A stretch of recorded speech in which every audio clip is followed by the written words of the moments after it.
so important, ladies and gentlemen, that you know you can have peace of mind. I'm going to give you the inside story while you're all focused on the American election. What about war in the Middle East? Aren't you paying attention? I don't believe there's going to be a war in the Middle East. I'm going to tell you why. I've got some inside information I'll be sharing with you about what's really going on with Hezbollah, what's going on with Iran, what's going on with Israel. And the reason I can tell you that is because I'm going to be going there to speak in Jerusalem, and I've had to have some intelligence report that I'm going to share with you, the audience, as to what's really happening. By the way, you want to really know what's nutty? Evangelicals for Harris. If this isn't hilarious, I mean, it's like Satanists for pro-life. I don't know. It's a weird thing when you got evangelicals going for Harris. We're going to cover that, and who's promoting, you're going to be shocked. But the big story right now is Comrade Kamala is coming out with her economic policy, and I really do think I see a light at the end of the tunnel, and it's not an oncoming train. It's her policies are going to be her ultimate problem. Donald Trump needs to get away with the personal attacking. It doesn't work. Just turns women up. This is the thing that you don't want to do, is just attack the woman, Kamala Harris, because the average low information voter just thinks you're beating up on a woman. Go after the communist policies of the Biden, Harris, Bernie, Obama era and what it's going to do to America. Now, by the way, you told me, Mercedes, a moment ago, and it's so important that people catch this, because the economic warfare is where you're going to feel it the worst if we don't make a course adjustment. Yeah. What's the story with Chick-fil-A? Just give me the numbers on Chick-fil-A real quick. You want the Chick-fil-A numbers right now? All right, here it is. 2019, ladies and gentlemen, what was a Chick-fil-A sandwich? I'm going to tell you now, $3. 2024, what's a Chick-fil-A sandwich? $6. $3 to $6. Well, that's an 8-piece nuggets. The deluxe chicken sandwich went from $3.65 to $6.55, so that's almost 80%. And then we'll do the medium waffle fry, because who doesn't like the waffle fries? That was $1.65 at the end of 2019. These are these prices. Mid 2024, like right around now, $2.99. It's gone up, an 81% increase. And this is across the board. This is McDonald's, folks, too. Listen, McChicken, $129 to $3.89. This is serious business, man. We got to take a breath and stop and look at what's happening. We know the BRICS nations. What did you tell me about what's happening with gold right now? That was what I was ready to talk about. But you mentioned it to me a minute ago. What was it? No, I know. So when you say BRICS nations, it's Brazil, Russia, India, China, South Africa. And 25 other, including Saudi Arabia. Thank you, Saudis. So they're looking to move away from the petrodollar, right? They're looking to do business away from the dollar. Away from the dollar. And so they're trying to create their own financial system, and it's being speculated that it's going to be gold backed. And so they're exploring remonetization of gold. And so a lot of these financial experts that I follow are saying, this may lead to the Fed and Western nations looking to incorporate gold into their basket of currencies to remonetize it. So I know we moved away from it, 50, 60 years ago, but they're talking about this could pressure the dollar to be put back on the gold. I'm going to get right into today's show, but the reason why I wanted to talk about this first is because years ago I had this concern that the United States is a lot like Israel, in that if we value our wealth and our freedom, but do not value God, then it's like the Jews who wanted quail. You know what God did? He said, you love quail so much, but you don't love me. I'll tell you what, I'm going to give you quail that comes out of your nostrils. The problem is we are now so in debt, we're printing $1 trillion every 100 days to pay off our own debt. What country in the world can run a printing press to pay off their own debt? Only the United States. And how much longer can the United States be underwritten by God's grace? If we can't bring our own fiscal house in order, the globe is going to punish us. The quail, the dollar bills, will come flying back into our nostrils, while these other 30 or 40 countries representing half of the global economy disconnect and decouple from the United States and the dollar, and we find ourselves alone. Is this possible? Go to lancewallnau.com/gold. lancewallnau.com/gold. Read a 20-page report. Get informed. Or just put the word gold in the commentary section right there in Facebook or in Instagram. And I'm going to send you the 20-page report, because I believe you can take action right now to do what these other nations are doing and back up from the dumpster fire with the dollar and position yourself with the silver, with the gold, and with something that can handle the coming storm. And trust me, The people that have done that have peace of mind because gold for 2,000 years has been a store of value. LanceWallnau.com/gold or put gold in the comments section. Now let's get into today's broadcast. You don't want to miss a moment of what's actually going to be breaking out in the Middle East next. Welcome back. I know you've been waiting for the next point. And that's, what's the likelihood of war breaking out in the Middle East? Iran is deathly afraid that Israel is going to shut it down with one fell swoop into the refineries. What most people do not talk about, that they need to talk about, is the fact that Iran is vulnerable. They only have one economic engine, and that's their exporting of oil. And every time Trump warned them, he said, you touch one U.S. serviceman, you retaliate. I got 52 jets right here on these aircraft carriers, and each one of them represents a hostage. You want to play with me? I'll play with you. I'm going to take out your economic infrastructure. And they know he could do it. That's why they hated Trump, because Trump actually knew how to use the power he had. So they also know that Israel could do it. What did Israel tell them? Have you guys seen a recreation yet of this, the leader of Hezbollah, who was killed? They don't know if it was a drone, a bomb, or a long-range missile. And so there's three scenarios. They're still trying to figure out, how did Mossad, which is like Mission Impossible grade Secret Service people, how did they get into Tehran, into Iran? And literally, they have a special government fortress, 4 stories high, with a 3rd floor is the favorite place for the visiting dignitary from Hezbollah to stay. They knew the room. They knew when he was there. And they sent a missile, a drone, or something that they were able to activate from within visual contact with the building and take the guy out. This was an insult of a very high order, because this wasn't like some assassination attempt that happened out there outside the country. It was right in their capital, right at their fortified Hyatt Regency. But what was Israel saying?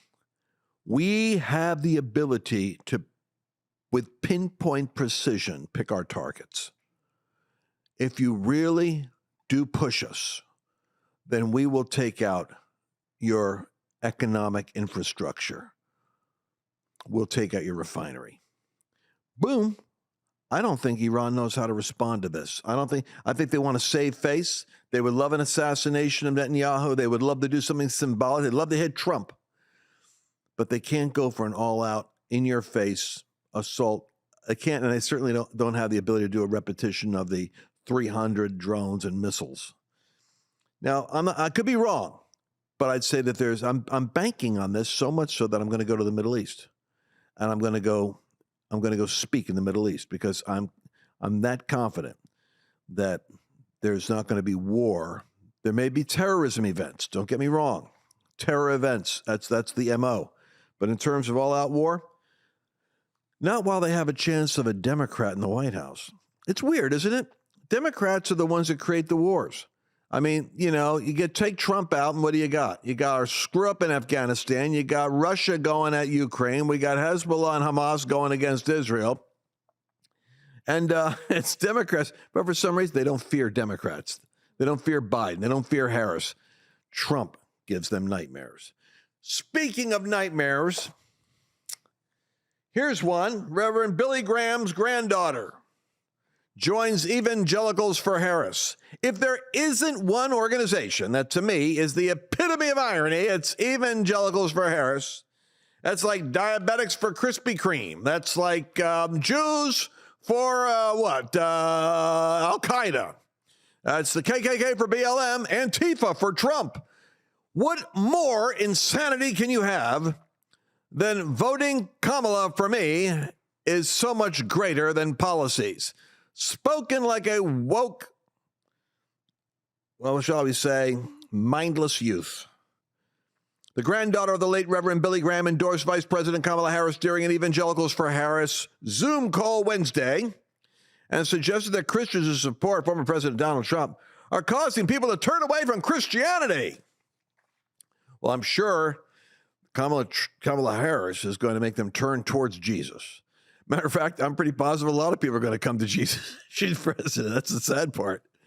All right, so what's the story here? Well, here's the other side of this. I'm going to just We point got a this out. 2-minute clip if you want to hear some of the clip. Oh, it's going to be painful. Do you guys want to hear it? You know what Bannon does? I miss Steve so much. We need him right now, people. What Bannon would do is he would make us listen to these people. He would start his show off with a cold open, and he's like, force you to have. I don't want to hear it. You are gonna hear it. You're gonna hear it. All right. In honor of Steve Bannon, I'm gonna force you to listen to this. Go ahead. Good evening. My name is Jerusha Duford, and I'm grateful to have an opportunity to join you tonight. Thank you to everyone who joined this call to discuss a pivotal point in our country's future. You know, I was thinking this morning that if you told me 10 years ago that I would be taking an active role in politics, I'd have laughed. But then I had to stop and realize this is so much more than politics. My role began in 2016 when a man bragged about assaulting women. Various leaders of my faith then propped up this man as a poster boy for godly manhood and leadership. This broke my heart as I have watched, quite frankly, for the last 8 years, people who were curious about Jesus and his teachings done a 180 and walked in the other direction from my faith. Isaiah talks about an oak whose leaves wither and a garden going without water. These things happen slowly, over time. First, people professing the Lord made excuses for the lack of kindness. Then for the name-calling. Soon it was making excuses for assault. Then it became making excuses for January 6th and now making excuses for convicted assault and 34 felonies. The oak leaves don't wither overnight, and I'm terrified to think of how far this turning our head the other way and making excuses will take our country, but more importantly, our witness to the world. One of my grandfather's favorite verses was Micah 6:8. What an incredible reminder of what the Lord requires of us: to do justly, to love mercy, and to walk humbly. I've always stated that my president doesn't have to be a Christian, but I am and will be watching for my faith leaders support actions that reflect mercy, justice, and humility, and for my faith leaders to rebuke actions that are the antithesis of that. Voting Kamala for me is so much greater than policies. It's a vote against another 4 years of faith leaders justifying the actions of a man who destroys the message Jesus came to spread, and that is why I get involved in politics. I'm a therapist, and I try to leave my clients with what I call committed action steps. A therapist? And the following are the ones I'd love for you to take with me. First, pray. Pray for the faith leaders in our country to take a stand for justice, mercy, and humility.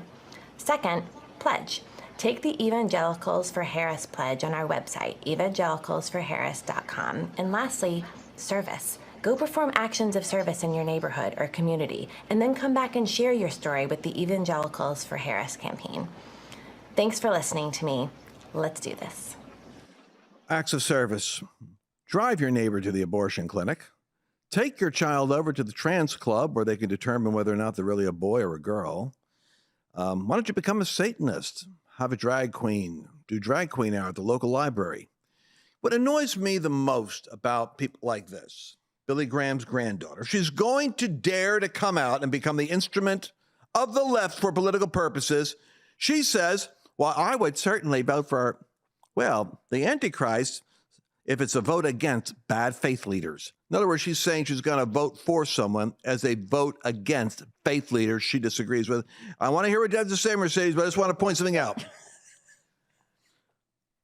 Billy Graham, your grandfather, who you quoted, you knucklehead, voted for Trump. So if you're going to stand in the shadow of your exalted grandfather and borrow the legacy of his righteous influence and his brand in America, then no. Billy Graham and Franklin Graham both stand with Donald Trump because they aren't manipulated by the failures or the sins of the past any more than God forsook David, who did things worse than Trump, but had the capacity to recognize they were wrong and repent, change his thinking. So why are you prosecuting a man for something done 20 years ago when he's virtually laying down his life and 700 years of imprisonment to satisfy your crippled sense of vulnerable morality? Mercedes. That was really good, Lance. That's some of what I was going to say too. Is like this is almost 20 years ago that she's holding these sins against. She was 2 years old. She was an embryo at the time. Oh yeah. Thank God she wasn't an aborted embryo. Democrat didn't. When the left talks about like dangerous Christian nationalism, I think this is what that means, because she's getting involved in politics, and this is clearly dangerous when these are the policies. And okay, so a couple other things.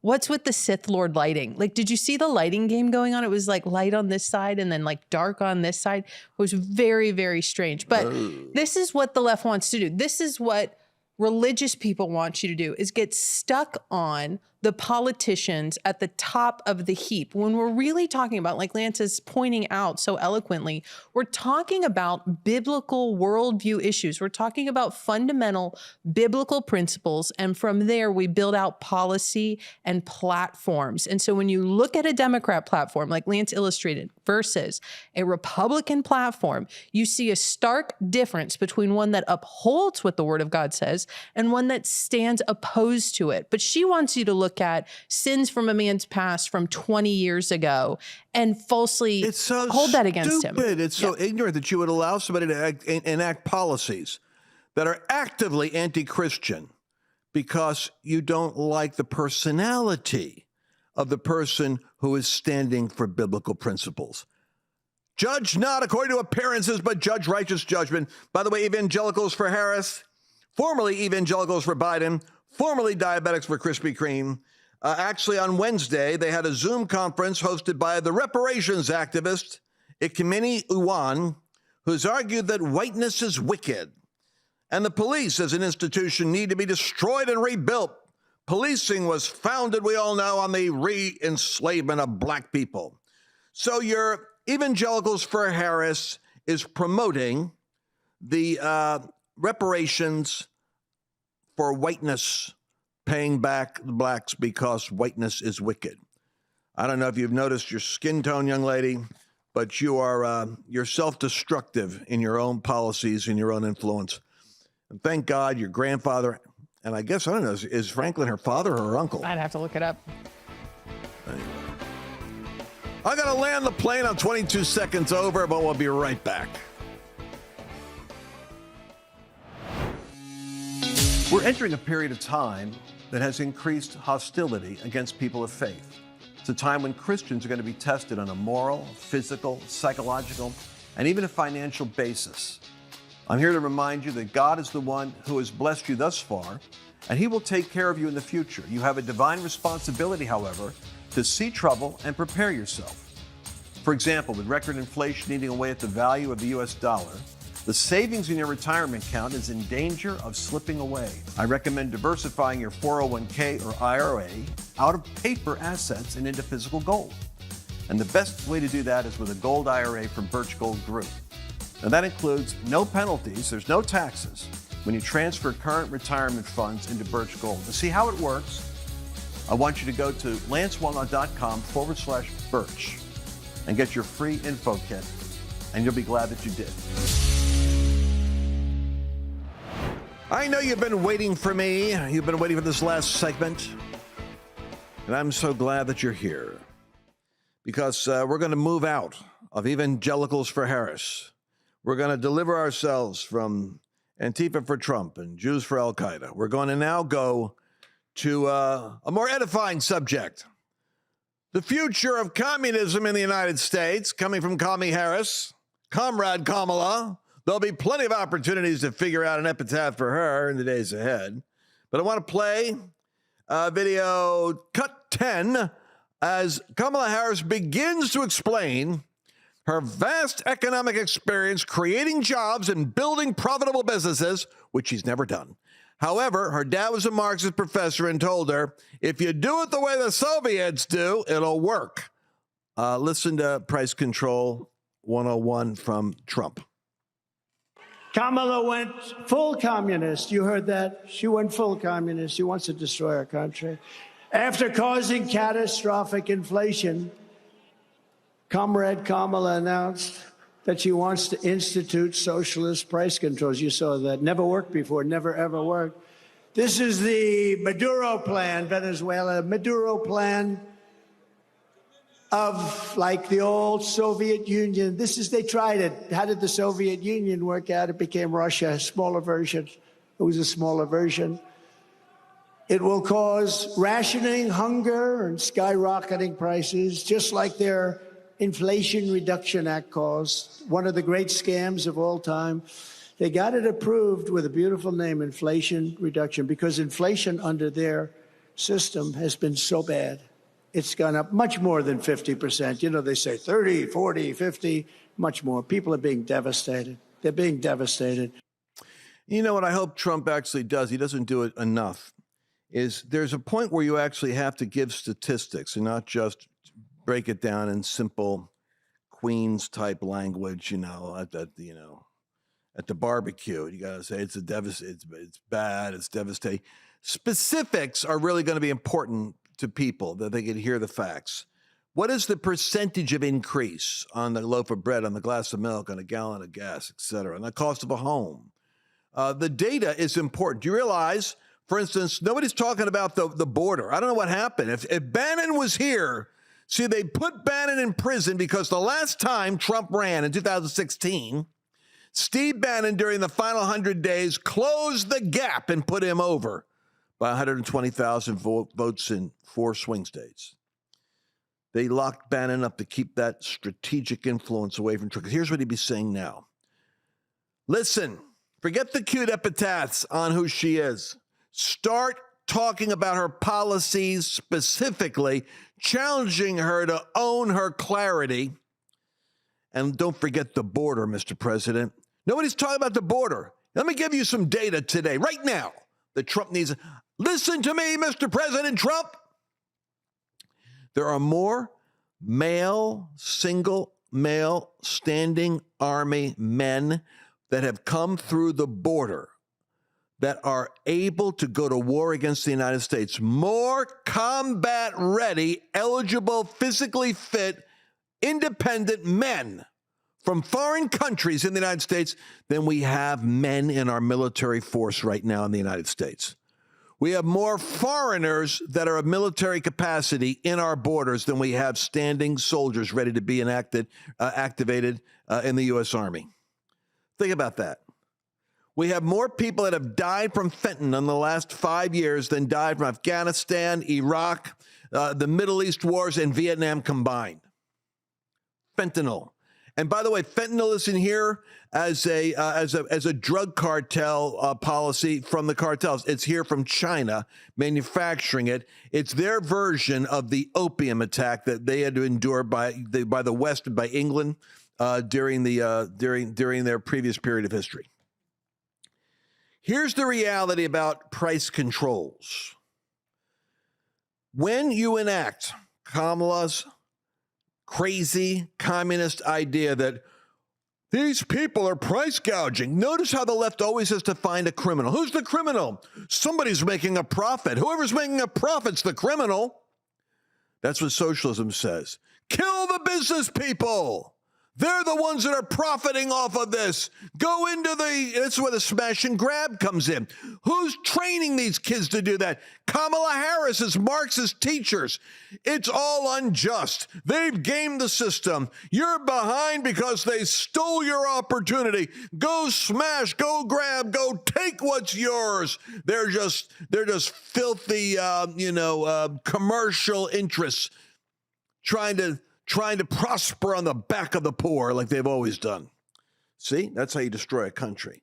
So here's the 4 things that happen when you follow Kamala Harris's new economic policy of, don't worry about it. I'm going to freeze the house of those.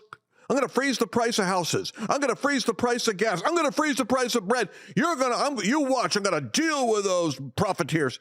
First thing that happens is you put the people that make the stuff out of business because you're too stupid to know exactly what goes into the price of this cup. So if I want to sell the cup for $5 and if I have $3 it costs to make it, $1 for shipping, that gives me a $1 profit. You say, no, not $5, it's going to be $4. Oh, well, now if it costs me $3 to make the cup and $1 for shipping, I've got no profit. Forget that. You know what I'm going to do? I'm going to start making sunglasses instead. I'm not going to be making this. So now what have you done? You created a scarcity of the product, because you just took the incentive away for the person to make it because you didn't understand how they have the price, the cost of making it. Now, with scarcity, you increase demand. But I want to have coffee. Well, it's kind of hard to get a hold of. So what do you just created? A black market. Well, I'll tell you what, I'll get you. You know, the old coffee used to be like $5. You can get it. I can get it. So I'll get it to you for $5. Oh man, I can't even get it anywhere. Get it for $5. You know, $5.50, $6. You know, I'll negotiate. So now it's on the black market. You created a black market. You created scarcity. You created demand. Oh, and what else have you done? The government says I want coffee mugs. All right, okay, boss, coffee mugs coming. So they start making them of inferior ceramic. Now we're going to reduce the quality of it. What only problem is when you put it in the microwave, it breaks. Now when you put it in a washing machine, it crumbles. Why? It's cheap. So what you've done is, this is the story of the Soviet Union. It's the story of Venezuela. It's the story of every country that's attempted price controls. You kill the ability to make it for a profit, you put it out of business. You create scarcity. Scarcity creates demand. Demand creates a black market. The only way the government can fight back is making someone manufacture, or the government manufacturing it. And in order to do it with a price control, it's of cheaper quality, and people don't want it. They go to the black market. 4 inevitabilities of price control that we've learned from history. Kamala Harris doesn't have a clue about any of that. She's never had to deal with it. Mm-hmm. I know. I don't even know how you can suggest it. And like you said, I mean, instead of a cup, make it food. Make it the price of your Chick-fil-A sandwich. And so now, in order to meet that price, because their costs are going up, right? A grocery store, Chick-fil-A, their costs are going up for what it costs to raise chickens and feed chickens and bring and process the meat and then gas it to the actual restaurant. Guess what? You're going to start getting fillers in your food now. I just saw a whole article the other day that a lot of these major restaurants are now going to start, they've signed a deal with like insects, basically. So insect protein. Are you serious? Yeah. Are we still going back to the insect filler? I'm telling you. Or I think swear, about this. once I hear there's insects inside of anything, yeah, that franchise is over. Or think about this, lab-grown meat.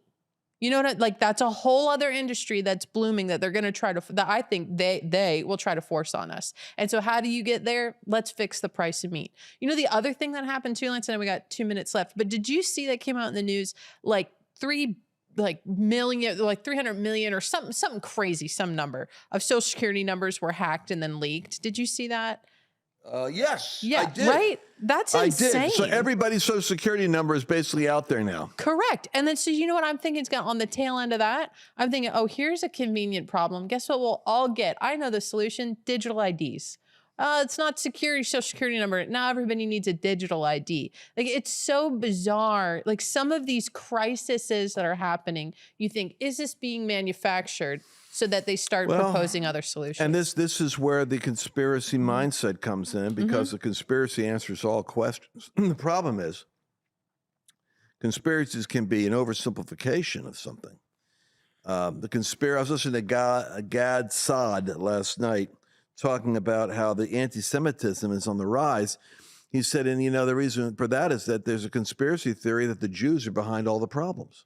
Oh my gosh, really? Yeah. In my life, that's true. Yeah, well, the Jews are, but by the way. Because Lance is Jewish. That's the joke. That's the joke. Let me explain it. The crew's looking at me like, whoa, reel it in. But now this reparations thing, I'm kind of into that a little bit because the Evangelicals For Harris, they're also into reparations.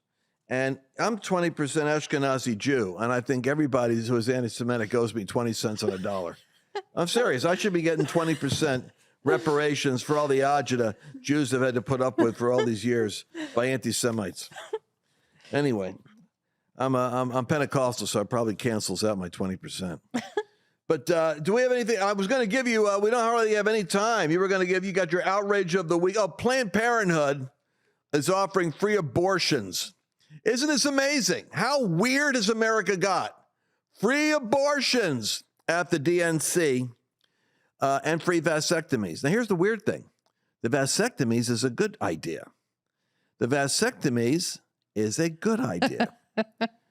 Because you'll have less abortions if you have less women pregnant. So if you're into just the frolicking and rollicking sex industry and you want to just have sex all the time, then get a vasectomy. Yeah, but it's on a bus, though. It's on a bus. Like a big bus. Oh, I'm sure. I can just see the advertisement. You know, there it's. Is it driving while it's happening? That's risky. Oh, watch the potholes there, Mayor Daley. All right, so listen, we're going to be back again next week. You don't want to miss a moment of this ever prescient analysis of current events on the Lance Wallnau Show. God bless you. Did you enjoy this latest episode? Please remember to share it with your friends, because the more knowledge you have, the better equipped you are to navigate the world.